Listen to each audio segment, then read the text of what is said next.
I'm here with Marc Jones. He's a reader in psychology at the Department of Sports and Exercise, and his work concentrates on the role of emotions in sport. Tell us about the research, Marc.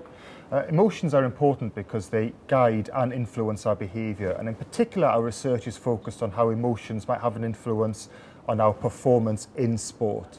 And emotions can influence our performance in sport in three main ways. They can influence the way that we think. They can influence our ability to perform motor skills, such as a golf putt or a penalty in a penalty shootout.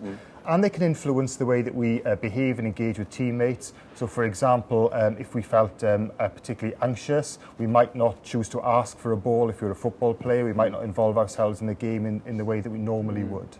But they're not always negative, are they? I mean, how can we kind of mobilise our emotions to our advantage in sport? Oh, that's a good point. Emotions can be helpful as well as unhelpful to performance. And if I can give you an illustration, some of the research that we're doing here, we're particularly interested in challenge and threat states. Okay. And that's exploring how athletes respond to pressure situations. And we can all think of pressure situations in sports, such as a crucial putt in a golf, a penalty kick in rugby. Yeah. And it's how athletes respond in those scenarios.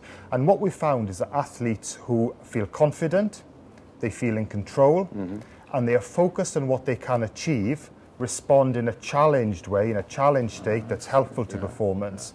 Whereas individuals who don't feel confident, don't feel in control, and are focused on what might go wrong, respond in a threat state that's negative for performance. So the trick is to get the emotions on your side is to see your task as a challenge rather than a threat. That's it, yeah. Many thanks.